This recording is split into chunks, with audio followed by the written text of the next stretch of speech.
A paraxá dessa semana é a paraxá Kitetse, a paraxá, o Midrash, né, dessa paraxá relacionada ao livro de Deuteronômio, né, o último livro da Torá. E como a gente sempre fala desde o início desse livro, né, essas paraxás, né, esses midrashins que a gente está lendo toda semana, são referentes aos ensinamentos que Moshe está passando para aquela geração antes de chegar à terra de Israel. Então daí ele começa com as mitzvot, né? Essa paraxá tem várias mitzvot diferentes, né? Que Moshe vai abordar vários mandamentos, né? Várias leis diversas, né? Que Moshe vai abordar com aquela geração. Né? A primeira coisa que ele fala nesse Midrash é devolver coisas perdidas, né? Então Moshe fala para aquela geração que você tem que devolver qualquer objeto que você acha no chão que não tenha dono, a não ser que aquele objeto seja algo muito insignificante, muito barato, né? Que tem um valor muito baixo, você não precisa procurar o dono. Mas a Torá fala que a partir do momento que você acha algo de valor ou algo que tenha pelo menos um valor ali que não seja... aí eles dão até o valor, né, no Midrash, né? Um valor acima, aí ele transforma o valor para dólar, né? Então fala acima de 5 centavos, então você já tem que procurar o dono. Então um valor muito baixo, né? O que é 5 centavos hoje em dia? É nada, né? Então fala que a partir do momento que você achar um objeto, você tem que procurar, e não só isso, você tem que procurar e você tem que se interessar de dar aquele objeto para a pessoa verdadeira. Por exemplo, você achou uma carteira na rua, aquela carteira está sem documento. Você está com vontade de devolver, você tem que devolver aquela carteira. Tem um dinheiro, tem alguma coisa valiosa dentro da carteira. Quando a pessoa abordar você, essa carteira é minha, então a primeira coisa que você tem que fazer é perguntar como que é a carteira. Então, como que é a carteira? O dono da carteira vai conhecer ela, né? Então vai dizer os mínimos detalhes, como que é aquela carteira e tal, e aí sim você devolve o objeto. Então, além de você, quando você acha um objeto, você tem que devolver ele, você tem que procurar o seu dono. E procurar saber se aquele é seu real dono, e não a pessoa que está procurando te enganar para ganhar um objeto de valor, né? E daí o Midrash conta a história do Rabi Samuel Bar Suserat, né? Fala que certa vez esse rabino, ele estava andando ali em Roma, né? E tinha alguns reinos ali próximos de Roma. E ele andando ali, ele era um comerciante, né? Então ele andando pela cidade, daí ele encontra um cartaz, né? Nesse cartaz está o seguinte, né? Tá escrito o seguinte: quem achar o bracelete de ouro da rainha, da imperatriz lá da cidade, iria ganhar 1.000 peças de ouro. Porém, isso teria 30 dias. Se a pessoa achasse esse bracelete depois de 30 dias, essa pessoa entregasse esse bracelete depois de 30 dias, ela seria condenada à morte. Então, por que a rainha fez isso? A rainha fez isso para entregar o mais rápido possível, né? Além de oferecer o dinheiro, se a pessoa ficasse com aquela joia e fosse achada depois, ele seria condenado à morte. Então, certo dia, esse rabino pela cidade, andando com sua carroça, quando ele olha assim do lado, o que ele acha? O bracelete jogado assim na estrada, né? Ele vai, pega o bracelete, e daí ele escolhe devolver esse bracelete 30 dias depois. E daí, se passam 30 dias, ele vai lá, marca uma audiência com a rainha lá da cidade, e ele fala aqui, aqui senhora, aqui está o seu bracelete, né? Ela falou, por que você está me entregando o bracelete 30 dias depois? Você sabe qual a pena para quem entrega o bracelete 30 dias depois? Ele, sim, eu sei. Eu achei, na verdade, esse bracelete muito antes desses 30 dias. Só que por dois motivos eu não entreguei esse bracelete antes. Primeiro, porque eu não tenho que ser recompensado por fazer o certo, né? Eu não tenho que ser recompensado porque eu estou te devolvendo o bracelete. O bracelete é seu. Eu não tenho que ganhar 1.000 moedas de ouro por ele. E segunda coisa, por que eu entreguei depois dos 30 dias? porque a única coisa que eu temo nesse universo é Hashem. Não temo nenhum rei, nenhuma rainha de nenhum povo. A única pessoa que eu tenho um temor é o meu Deus. E daí a rainha ficou muito feliz, né? Abençoou ele, falou que abençoou o povo judeu, né? E falou que ele era muito sábio e assim termina essa história. Daí Moisés entra em algumas outras leis que ele dá para aquele povo, que ele ensina para o povo judeu, né? Para aquela nova geração. Uma das leis é ajudar a descarregar o peso de um animal, ou seja, se o Moshe fala para aquela geração, né? Se você encontrar um animal com um peso muito grande, você vê que aquele animal está sofrendo, por exemplo, um burro, o dono do burro colocou uma carga muito grande naquele animal. Você está vendo que aquele animal está sofrendo? Você tem a obrigação de tirar o peso daquele animal e, se for necessário, você carregar o peso para aquele animal não sofra com um peso excessivo. E o Moshe também fala que deveria adverter o dono do burro e que o dono do burro também deveria carregar esse excesso de peso para que não afetasse o animal, né? Para que não causasse sofrimento, né? E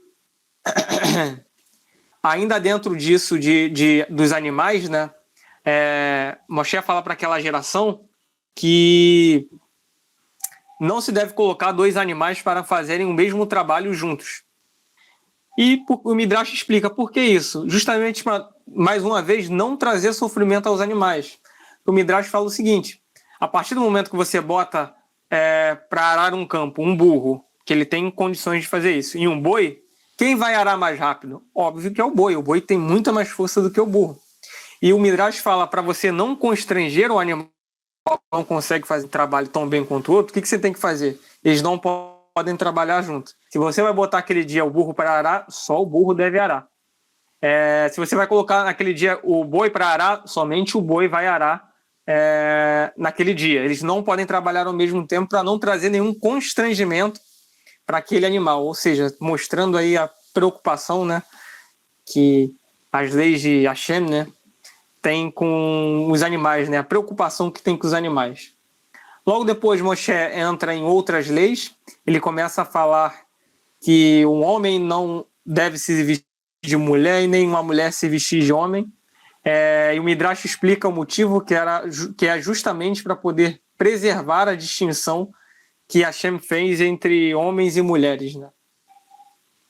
E daí ele continua com mais umas leis, são várias leis, né, com uma conotação diferente.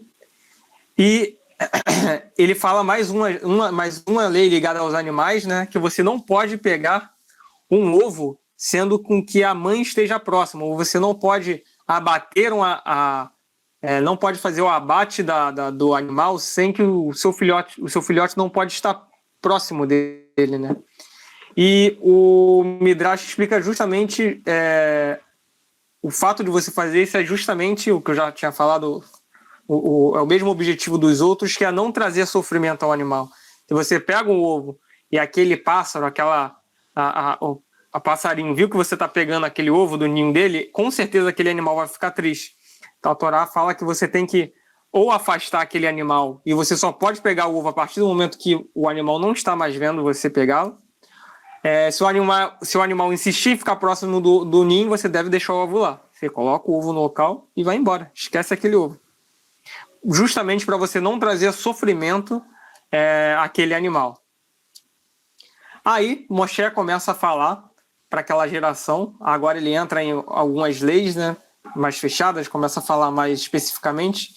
Ele começa a falar sobre os convertidos, né, dos povos que moravam ali perto de Israel. Ele começa a falar especificamente para 3 povos, né? Tem 3 povos que eles têm uma especificação para se converter. Primeiro é Amon e Moabe, né? Que são os moavitas e os amonitas, né? Os únicos que poderiam se casar, o povo judeu só pode se casar, no caso, com as mulheres amonitas e com as mulheres moavitas. E daí o Midrash explica o motivo. Por que Hashem deu essa lei, né? E uma das explicações que o Midrash traz é justamente por conta dos que Amon e Moabe, né, para quem não lembra, são descendentes de Ló, né, são filhos de Ló. São os filhos que Ló teve com suas filhas, né? Um se chamou Amon, o outro se chamou Moabe, né? Então, o Midrash fala que quando o povo judeu saiu do deserto, que eles estavam cansados, estavam fugindo do Egito, né? Estavam com medo do Egito, Amon e Moabe, eles falam que justamente por conta disso, Amon e Moabe atacaram eles, somente as mulheres poderiam casar com o povo judeu. E por que só as mulheres podem casar? O Midrash explica que porque justamente quem armou todo esse ataque ao povo judeu não foram as mulheres. As mulheres não tiveram participação nenhuma nisso. E sim, somente os homens tiveram essa participação. Até mesmo quando os amonitas e os moavitas, quando eles contrataram Bilam, mesmo assim as mulheres que foram para lá só foram porque os homens obrigaram a elas que seduzissem os homens do povo judeu. Então as mulheres não tiveram nada a ver com isso. Então com isso elas não foram punidas, né, com a conversão, né, de poder se converter ao judaísmo, né. Logo depois é falado de Edom, né. Edom são os descendentes de Esav, né, de Esaú. E daí ele começa a falar que Edom só poderia casar com judeus, tanto homem quanto as mulheres, depois da terceira geração, né? Então, depois da terceira geração, eles poderiam casar. Então, eles poderiam se converter ao judaísmo, eles teriam que casar entre eles, e depois da terceira geração, eles poderiam casar com o povo judeu. E o Midrash explica que o motivo foi justamente porque o povo de Edom ele negou a passagem ao povo de Israel, porque se o povo de Israel passasse por Edom, eles cortariam um caminho enorme para chegar na terra de Canaã. Porém, Edom proibiu essa passagem. Israel não lutou, porque Hashem proibiu. Eles são descendentes de irmãos, né, de Esav e de Yaakov, né? Então eles não poderiam lutar. E daí, o Midrash também fala o motivo porque eles não deixaram passar. Foi justamente a inveja, né? Então eles falaram, naquela época, né, o povo falou, olha só quem está querendo atravessar aqui nosso território. Quem está querendo atravessar o nosso território é o povo que roubou o nosso papel, né, de ser o patriarca da nação. Então não vamos deixar eles atravessarem aqui o deserto. Eles vão ter que dar a volta, eles vão ter que dar um jeito deles, mas passar pelas nossas terras, não. Eles roubaram a nossa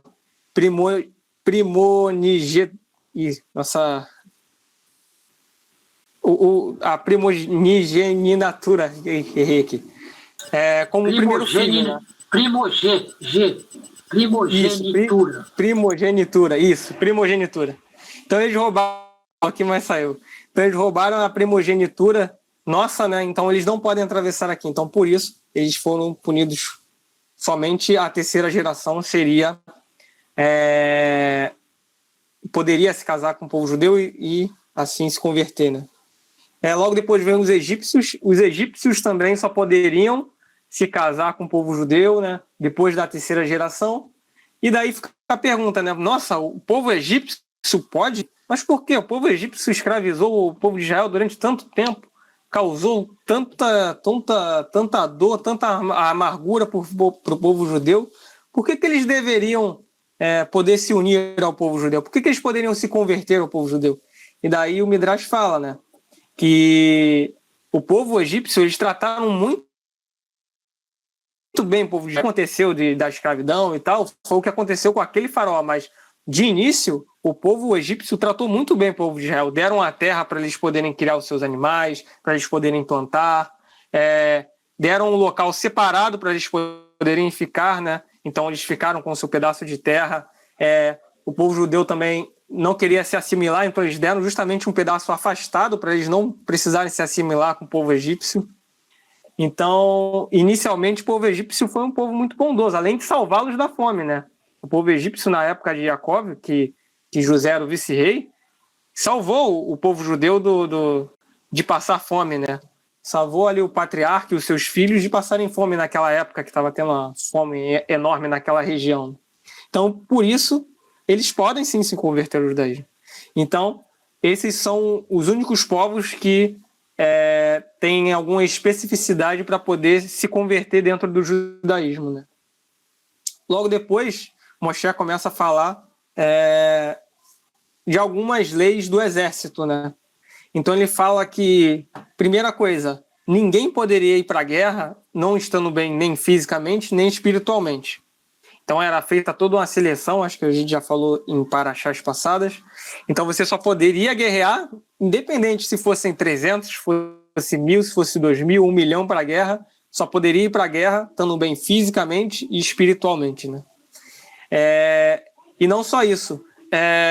Eles separam também, o Midrash fala de algo que você não observa em nenhum povo, né? Por exemplo, quando vocês podem ler qualquer livro de história, né? Quando qualquer povo vai para a guerra, então eles montam um acampamento, e o acampamento normalmente é um lugar que tem bastante doenças, né? Porque é um lugar bastante sujo, que eles passam, eles vão destruindo tudo pelo que tem o caminho. Então, muitas pessoas quando vão para a guerra, eles morrem muitas vezes de doença, nem morrem justamente na guerra, né? Por conta da condição insalubre que é, né? E daí o Midrash relata justamente que o povo de Israel é diferente, não é assim. Para eles irem para a guerra, além de eles estar bem espiritualmente e fisicamente, o acampamento deve ser a coisa mais limpa possível. Aqueles homens, quando eles estão indo para a guerra, eles não podem cometer transgressão nenhuma. Eles estão indo para a guerra. Então, além de manter o acampamento limpo, aí o Midrash fala que, por exemplo, quando a pessoa queria fazer até suas necessidades, elas não poderiam fazer no acampamento. Teriam que fazer no lugar distante do acampamento, para não poder purificar e nem cometer transgressões ali dentro, né? Continuando, acho que é a penúltima, se não me engano, deixa eu ver aqui, a penúltima, os penúltimos mandamentos, né? As penúltimas mitzvot, né? Que Moshe ensina para aquela geração, começa a especificar mais coisas sobre as colheitas, né? Então, Moshe fala que toda pessoa que for dono de um campo, né, ele é dono de um seja um fazendeiro, dono de gado, seja uma pessoa que plante frutos, plante legumes, né, trabalhe no campo, ele deve separar um APA. E um APA, essa APA seria separada para os pobres, né? Então, sempre os pobres poderiam ir lá e pegar aquela quantidade e comer. Eles falam que, no mínimo, Moshe fala para aquela geração, no mínimo, uma APA deveria ser 1/6 de toda a sua plantação. Então, 1/6 de toda a sua plantação você teria que separar para os pobres. E daí o Midrash começa a explicar, né? Aí a pessoa pode falar, poxa, mas 1/6 da minha plantação é muita coisa. Pô, 1/6? Caraca, eu vou perder 1/6 da minha produção? Eu vou deixar de render 1/6 do que eu plantei? Vou deixar de faturar 1/6 do meu lucro? Daí o Midrash fala, né? Ele dá várias explicações, né? E ele fala o seguinte, por acaso, você pode... Hashem fala para as pessoas, né? Por acaso, você pode construir uma casa sem eu te ter dado? Você pode construir qualquer coisa na sua vida. Você pode ter um campo, você pode ter uma plantação sem eu ter te dado. Tudo que você tem, sou eu que te dou. Então, como assim você não quer dar 1/6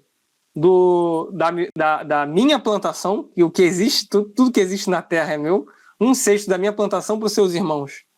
Ou estou deixando você ficar com 5/6, que você não pode dar 1/6 para o seu irmão? E daí o Midrash, abre aspas, né, uma frase que o Midrash relata é a seguinte, né, que Hashem fala para o povo, né, o que quer que esteja sobre os céus é meu. Então as pessoas têm que lembrar que por mais que elas sejam ricas, por mais que elas podem ter um patrimônio muito grande, elas só têm aquilo ali que Hashem permitiu. E tudo que ele tem não é dele, é de Hashem.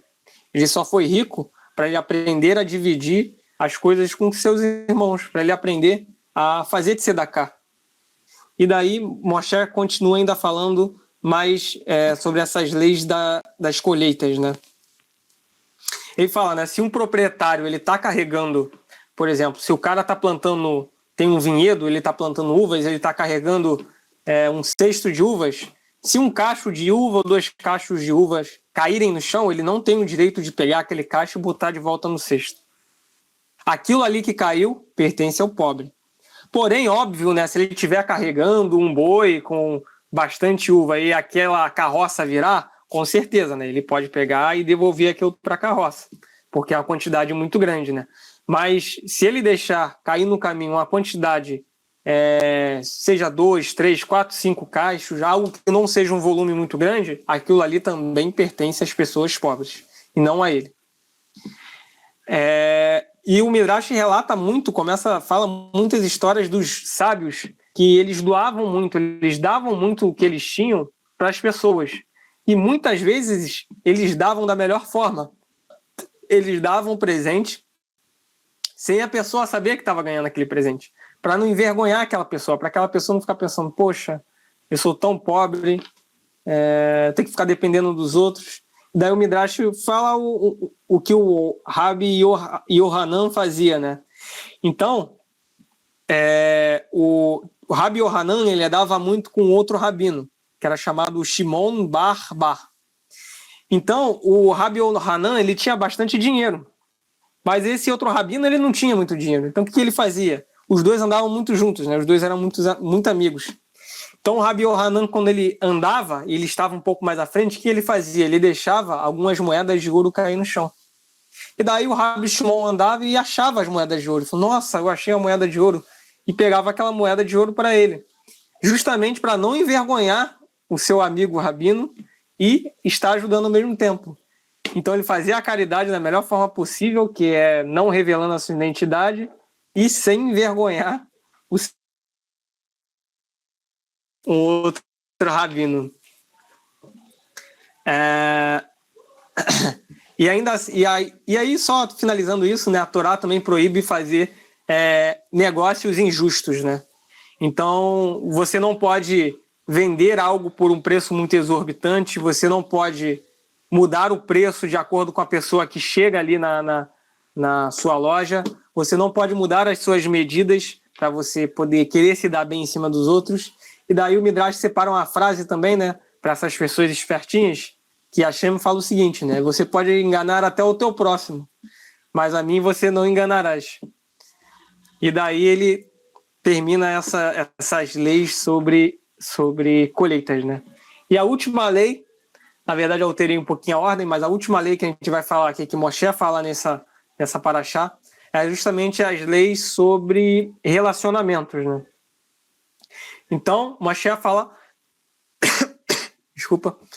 Moshe fala sobre relacionamentos. E existia uma lei na época sempre que houver reis em Israel, né? Essa lei ela está sempre se valendo, né? Que é o seguinte, que um soldado judeu ele pode se casar com uma mulher cativa. Por exemplo, o Midrash fala que, por exemplo, invadiu um certo local.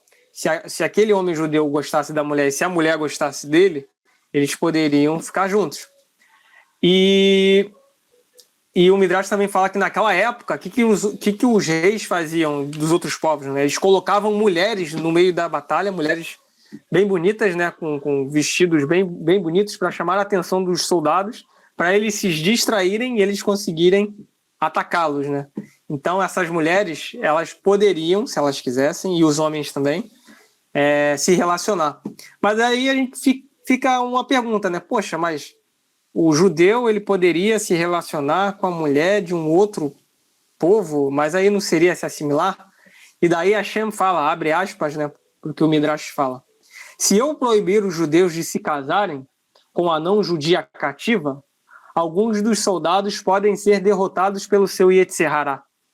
Então Hashem já sabia que se ele proibisse isso, o que ia acontecer? O povo iria cair na desgraça do Yetzer Hará. Mas não era só isso. Para aquele soldado se casar com essa moça, ele teria que provar que aquele amor é verdadeiro. Ele teria que provar que ele sente amor por aquela mulher, e não uma atração por ela, e não uma paixão, e sim um amor verdadeiro. Então, tanto o homem quanto a mulher deveriam se sacrificar. E tanto ele quanto ela deveriam concordar com o seguinte ritual. Primeiro, se a mulher quisesse ficar com ele e morar no povo de Israel, a primeira coisa que ela teria que fazer seria raspar a cabeça. Logo depois, ela deveria deixar suas unhas crescerem e vestir as roupas mais feias que ela tinha, né? E daí fica o seguinte pensamento: poxa, por que tem uma lei dessa que aí a mulher teria que raspar a cabeça, ou teria que deixar a unha crescer, teria que usar vestes maltrapilhas, né, roupas feias? E daí o Midrash explica o seguinte: justamente para ver se aquele homem ele ama de verdade aquela mulher. Porque se ele amar verdadeiramente aquela mulher, então, independente da aparência que ela esteja, se ela esteja careca, se ela esteja sem dente, se ela esteja com unha grande, se ela esteja desarrumada, aquele homem vai continuar amando aquela mulher. Então, sim, aquele amor seria verdadeiro. E ela deveria fazer isso durante um mês.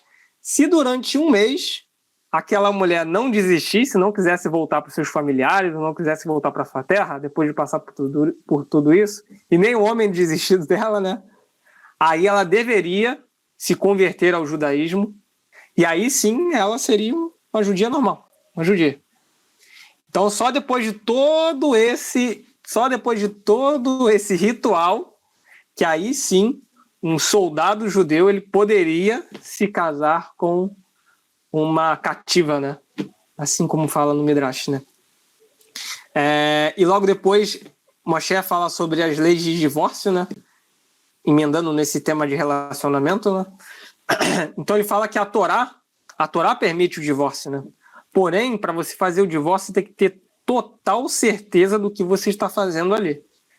Você tem que ter a total certeza e falar: olha, essa pessoa realmente ela não é minha alma gêmea, eu pensei que ela era, ele também pensou, não é, não vai, não, a gente não consegue conviver.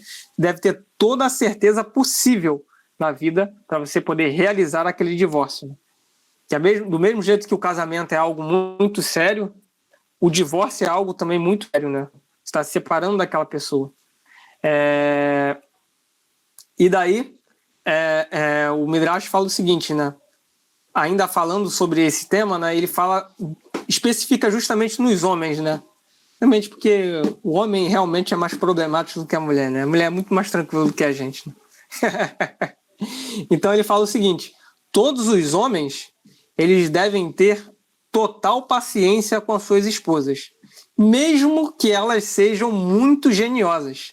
Então fala, mesmo que você sofra com o gênio da sua esposa, que pode ser aquela pessoa difícil, que a pessoa gosta de brigar e tal, você tem que ter a maior paciência com ela.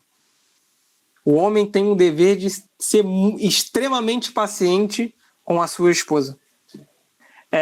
E daí o Midrash separa uma frase dos sábios, né? Que eles falam o seguinte, né? Sobre o marido que ama a esposa como a si mesmo e a honra mais do que a si mesmo, aí ele fala, ele viverá, né? Aquele versículo que Jó fala, né? E você saberá que sua tenda estará em paz. Então, para que o homem viva em paz com sua família, com seus filhos, com sua esposa, primeira coisa, ele tem que amar sua esposa como a si mesmo. E, em segundo lugar, ele deve honrar a sua esposa. Então, o homem ele tem que honrar a sua esposa mais do que ele honra ele e tem que amá-la, né? Como a ti mesmo, né? Então, ele deve amar bastante sua esposa e deve honrá-la muito mais do que ele se honra, né? E daí, para poder fechar esse Midrash, né? Eu trouxe uma história que uma vez eu escutei que eu acho uma história muito bonita, né? Que é a seguinte, né? Fala que certa vez tinha um casal que, dentro do judaísmo, né? A gente sabe, né? Que ter filhos, né? Você casar, ter filhos é algo muito importante, né?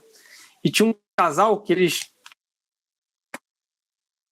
passaram 9 anos de casamento, é aquele casal nada de ter filho. E depois de 10 anos, a lei judaica permite, né? Se esse for o motivo, né? Depois de 10 anos, se o casal quiser se separar porque não tem filhos, eles podem se separar. E daí se passam 10 anos, 9 anos, 10 anos, e aquele casal não consegue ter um filho. E tanto ele quanto ela tinham muita vontade de ter um filho e tal, mas não conseguiram. E daí elas vão conversar com quem? Com o Rabi Akiva. E o casal chega lá pro Rabi Akiva e fala: olha, Rabi Akiva, a gente quer se separar porque minha esposa não consegue ter filhos, eu também não consigo dar um filho para ela, e nem ela consegue engravidar. Então a gente chegou a um consenso que a gente vai se separar. E daí o Rabi Akiva falou, mas vocês têm certeza que vocês querem separar? Aí eles estavam tristes, os dois se amavam, mas eles tinham um sonho de ter um filho, e nenhum dos dois conseguia dar um filho para o outro. E daí ele falou, mas vocês têm certeza absoluta que vocês querem se separar? Aí ele, sim, a gente veio conversar com o senhor para o senhor dar uma dica, dar uma luz para a gente, ajudar a gente aqui com esse problema. Aí ele falou, mas vocês querem se separar mesmo por conta disso? Aí eles falaram, sim, Rabi Akiva, então tudo bem. Já que vocês querem se separar, eu vou fazer o seguinte proposta para vocês. Vocês só vão poder se separar a partir do momento que vocês derem uma festa. Aí os dois olharam assim, mas como assim? A gente vai dar uma festa? Rabi Akiva, assim, eu quero que vocês deem uma festa por conta do seu divórcio. E eu quero que cada um de vocês pegue uma coisa do outro, né? E levem para sua casa. O homem leve a mulher. Eu quero que o homem pegue alguma coisa da sua casa e leve para a casa dos seus pais, né? Porque depois de separar eles iam para a casa dos seus pais. E a mulher, eu quero que você pegue uma coisa muito importante da sua casa e leve para a casa dos seus pais. Ok, dito feito. Daí teve a festa, aquela festa lá toda e tal. E daí o homem, principalmente, bebeu bastante, encheu a cara e começou a chorar. E daí ele ficou pensando, poxa, o que eu posso fazer para poder levar para minha esposa? O que eu posso levar de mais valioso para minha casa, né? Uma coisa que eu mais amo, né? Daí ele pegou um quadro que tinha ele, a esposa dele, e falou, isso daqui é o que eu mais amo nessa casa, isso daqui é o que eu vou levar para casa dos meus pais. Só que ele bebeu tanto, que ele acabou dando PT. Deu perda total. Ele acabou desmaiando de tanto beber. E daí no outro dia ele acorda. Quando ele acorda, onde que ele tá? Dentro da casa da sogra. E daí ele estranha e olha assim pro lado, olha pro outro e vê a sogra dele. Falou, minha sogra, o que eu tô fazendo aqui? E vê o sogro dele, meu sogro, que eu tô falando, você bebeu muito e olha só, a nossa filha tá ali no quarto, ela quer conversar com você. E daí ele foi pro quarto e chegou e foi conversar com sua esposa. Então, o que eu tô fazendo aqui? E daí ela falou o seguinte, né? O que o Rabi Akiva falou pra gente? O Rabi Akiva falou que depois da festa era pra gente pegar algo da nossa casa mais valioso que a gente tinha e levar pra casa dos nossos pais. Eu levei algo de mais valioso que eu tinha na minha vida, que era você. Então eu peguei você e levei para casa dos meus pais. E daí os dois voltaram, né, a se relacionar, óbvio, né? A Rabi Akiva deu uma bênção para eles começaram a ter filhos e depois tiveram filhos e filhos e filhos e Baruch Hashem foram abençoados. E assim eu termino esse Midrash, né? E agora para poder terminar, né, aquela minha opinião que eu sempre trago, o Midrash fechei com essa história. Daí eu vou trazer um tema, né, que eu achei que é o tema principal dessa aula, que é justamente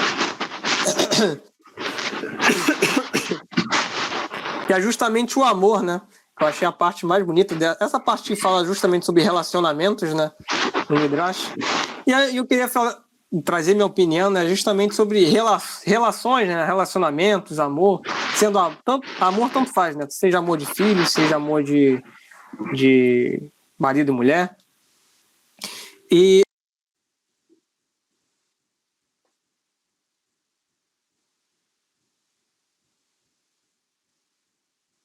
acontece. Caiu. Ainda bem que ele falou a paraxá, né? Ainda bem que ele falou a paraxá toda, né? Todinha.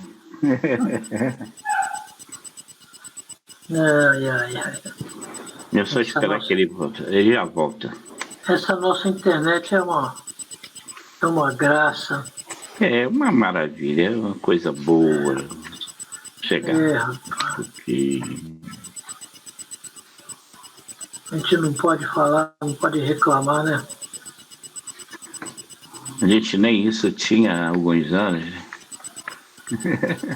Você vê, né, a nossa dependência dessas tecnologias, né?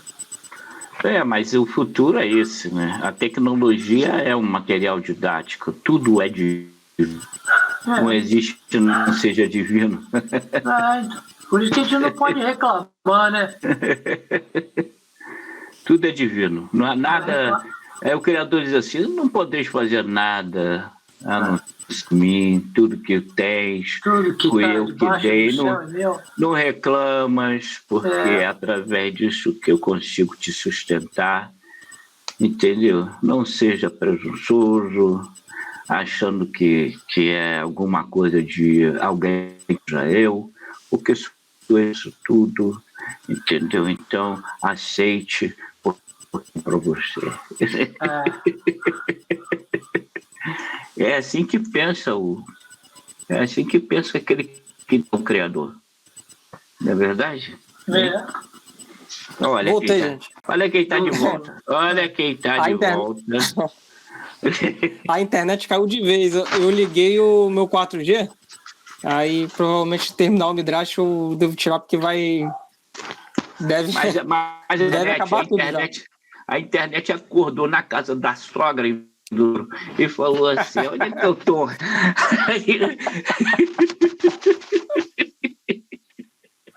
Tá na hora dela levantar, que até agora não voltou. Aí voltando, né? Que eu tava falando sobre minha opinião. Voltando aos poucos. Voltando, tomara que não caia, né? Tomara que não dê PT que nem o judeu da história. Então, como eu tava falando, né? A internet gostou do que você contou, da parábola, e a internet falou: vou fazer o mesmo. Eu vou desmaiar igual o cara da história. Exato. Bebeu tanto que caiu. Mas bebeu e ficou numa situação. Você pode ver que ela só esperou acabar para achar. Voltou, peraí, deixa eu ligar aqui. Acho que agora voltou a internet. Vou tirar do 4G aqui. Tá. Aí, tomara que não caia de novo. Então, como eu tava falando, né, a minha opinião, né, sobre esse Midrash, né, o que eu tive aqui, pensei sobre relacionamentos, né, sobre amor, justamente nisso. O primeiro ponto é, se a gente for pensar, né, nossa, é meio egoísta, né, achei, né, Deus quer que a gente escolha uma mulher pra gente amar mais do que todas as outras, para ser nossa companheira, para dividir tudo com a gente. E a segunda, mas qual o objetivo disso, né? Qual o objetivo que a Hashem pede para a gente escolher uma pessoa, ou nossos pais primeiro, né? Para a gente amar bastante eles, né? Então, acho que vem justamente da frase do Hillel, né? O Hillel, né? Que é um grande sábio da época talmúdica, né? É aquele que tem a famosa frase, né? Não faça... ame ao próximo, mais ou menos que ele falou, né? Não faça com os outros aquilo que você não gostaria que fizesse com você. Essa frase é famosa, né? O resto é tudo interpretação. Que resume o judaísmo. Que resume o judaísmo, né? Fala que... E ele ainda diz, o resto é só interpretação. O resto é imaginário. É comentário. É comentário. O que resume o judaísmo é isso. Se você souber isso, já sabe todo o judaísmo. Todo o judaísmo, Aí o Hillel, ele tem uma frase também, né? Que ele fala assim, né? Ama as criaturas, tuas irmãs. Ele não fala, ama o ser humano, teus irmãos. Ele fala, ama as criaturas, tuas irmãs. Tudo que existe você tem que amar. Mas qual o primeiro passo para a gente começar a amar? Bom, a gente sabe, né, até pela Kabbalah, que o ser humano, ele é a gente é um ser por essência que a gente tende a gostar de ser egoísta, né? A gente sempre descamba pro lado do egoísmo, né? E tem como a gente modificar isso. Mas isso, por exemplo, o amor, que é algo tão importante, né, na nossa vida, pra gente ter a noção que como isso é uma construção que a Hashem faz na nossa vida. A gente começa já sabendo na nossa vida o que é o amor? Não. Qual a primeira experimentação que a gente tem de amor na nossa vida? São com nossos pais. A gente nasce, então a gente recebe um amor muito grande dos nossos pais, e logo depois, amor dos nossos parentes, amor dos nossos irmãos, e logo depois, por que a gente tem que receber tanto amor assim quando a gente nasce, né? Justamente para que a gente esteja pronto para poder amar outra pessoa, para poder amar o homem, amar a sua esposa, e a esposa também amar o seu homem, a gente tem que saber o que é o amor, a gente tem que experimentar o amor, a gente tem que saber identificá-lo. E o nosso laboratório de amor, né, inicial é justamente com os nossos pais, né? Então a Hashem, assim como a gente tem níveis de alma, a nossa vida também tem níveis que a gente vai ganhando, de acordo com que a gente vai amadurecendo. Um deles é o amor. A gente começa com o amor dos nossos pais, depois tem o amor dos nossos parentes, depois temos o amor dos nossos amigos, depois a gente entra no relacionamento. E aí sim a gente está pronto para dividir e viver, né, o verdadeiro amor que o judaísmo fala, que é procurar sua alma gêmea, né, que é você dividir a sua vida com aquela pessoa, você amar aquela pessoa realmente. Então aí sim você vai estar pronto para poder viver com a pessoa quando você experimentou o amor e entendeu o amor de verdade nas etapas anteriores da sua vida. Você vai subindo de níveis, que nem a nossa alma sobe. O amor também ele vai subindo de nível, de acordo com que a gente vai amadurecendo, ou deveria amadurecer. E é justamente isso, né? Você aprende a amar, se torna mais fácil de você amar o próximo quando você tem essas experiências. Então, a Hashem justamente nos deu a nossa família, primeiramente, o amor da nossa família, para a gente poder aprender o que é amor e para a gente aprender a replicar esse amor que a nossa família faz com a gente nos outros. Porque não adianta nada você ser aquela pessoa que fala, eu amo tanto os animais, eu amo tanto isso, eu amo tanto aquilo, mas você não consegue nem se relacionar com a pessoa. Você consegue se relacionar com o seu cachorro porque o seu cachorro não fala. Porque o seu cachorro se falar, você fala, tá chata pra caraca. Então a primeira coisa que... Uma vez a pessoa falou para mim, o seu cachorro gosta de você? Eu falei, meu cachorro gosta muito de mim. Aí a pessoa falou assim, ele gosta muito de você porque ele não sabe o que é dinheiro, porque se ele soubesse que é dinheiro...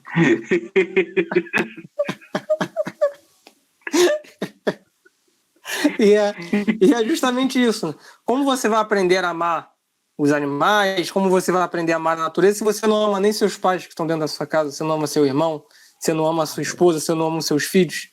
O amor, ele deve começar no seu vínculo mais próximo. E assim você subindo de nível, e aí sim você está pronto para amar a humanidade inteira, como o Hillel falou, né? Amar todas as criaturas, tuas irmãs. Então, para isso, você tem que amar todos os níveis da sua vida, né? Quando você ama a sua família, você está pronto para amar seus amigos, que está pronto para amar sua esposa, que está pronto para amar seus filhos, e daí está pronto para amar seu vizinho, que está pronto para amar seu bairro, e daí até não existir mais o que amar. E daí sim você está pronto para amar, né? Então, o amor, a visão que trouxe, né, é justamente isso, né? É você saber interpretá-lo, evoluí-lo e galgar, né, cada vez mais níveis mais altos de amor para você entrar no amor verdadeiro, né? Que é você amar todas as coisas. Que eu sei que, embora pareça difícil, e é difícil porque a gente tem que se enfrentar e nos melhorarmos cada dia a mais, né? Esse é o objetivo, para você amar toda a humanidade, você amar o próximo como a ti mesmo, as criaturas, tuas irmãs. Você tem que começar da sua família. Você tem que começar do nível mais baixo para o nível mais alto. E outra coisa, né? Quando você aprende a amar uma pessoa, quando você aprende a amar, então, no caso, a sua companheira, né? Quando você aprende a amar a sua esposa, aí eu acho, né, uma opinião minha, que você está pronto para amar o mundo inteiro. Quando você está pronto, quando você ama uma pessoa, pode ser sua mãe, pode ser seu pai, quando você ama verdadeiramente uma pessoa, você está pronta para amar o mundo inteiro. Por quê? O que o Moré ensinou para a gente? O que a gente é? A gente não é uma parcela de Hashem? Na parcela de Deus? Ok. Mas Deus não é infinito? Sim. O Moré não ensinou para a gente Deus é infinito? Ensinou. Mas o infinito tem divisão? Não. Se você tirar um pedaço do infinito, é infinito. Então o pedacinho de Hashem, pedacinho de Deus que está dentro de você, não é um pedacinho, é o infinito também que está dentro de você. Então se você ama Se você consegue amar uma pessoa, você consegue amar a sua companheira, você, verdadeiramente, uma pessoa, você está pronto para amar o mundo inteiro, né? E para fechar, né, essa minha opinião, né? Tem outra história também muito bonita também do Rabi Akiva, mas aí é uma história pessoal dele, né? Que o Rabi Akiva, você sabe, até os 40 anos de idade ele não sabia ler, né? Ele era analfabeto. E daí ele conheceu uma menina que era filha do seu patrão, né? Que era um rabino muito conhecido da época. Ele era um homem muito rico, né?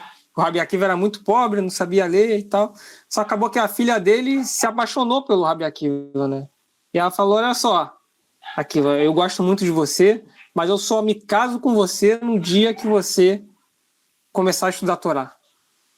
E daí o Rabi Akiva começou a estudar, e a gente conhece, né, o grande sábio que ele é, né? E ele estudou durante 24 anos, né? E quando ele estudou, depois de estudar durante 24 anos, ele conseguiu mais de 30 mil alunos, o Rabi Akiva. Ou seja, um grande gênio, né? Então, e tem uma história muito legal, né? Que era normal naquela época, os rabinos, né? Eles davam a volta, eles andavam pelo continente inteiro, né? Ensinando, ganhando cada vez mais adeptos, né? Mais alunos. Então isso era algo normal, né? Então ele passava muito tempo fora de casa, o Rabi Akiva. Então certa vez a sua esposa, né, tava com saudade dele, né? Tempo que não via o Rabi Akiva. Daí ela decidiu visitar, né? Ela sabia onde a cidade que ele estava, ela foi visitá-lo. E quando ela foi se aproximando do Rabi Akiva, os alunos falam, ih, quem é você? Ih, ó, você não pode chegar perto do nosso mestre, não. Nosso mestre é um cara muito sábio, muito iluminado. O que você quer fazer perto do nosso mestre? E daí o Rabi Akiva viu que os alunos dele estavam se movimentando, olhou assim, falou, sai todo mundo, abre todo mundo. Daí ele viu que era a esposa dele. Então ele fala para todos os alunos dele, presta atenção, todo mundo que está aqui, todos os meus alunos, prestem atenção. Tudo que eu tenho de conhecimento e tudo que vocês têm de conhecimento pertencem a essa mulher. E se não fosse por essa mulher, jamais eu teria entrado no judaísmo, jamais eu seria o professor de vocês. Então ela é a detentora de todo o meu conhecimento, de todo o conhecimento de vocês. E eu queria fechar aí minha opinião justamente falando isso, né? Que o amor, né, realmente tem esse poder, né, de mudar as pessoas. O amor mudou a vida do Rabi Akiva e o amor pode mudar a vida de todas as pessoas. Parece clichê, mas é verdade. E agora realmente eu fechei, acabou.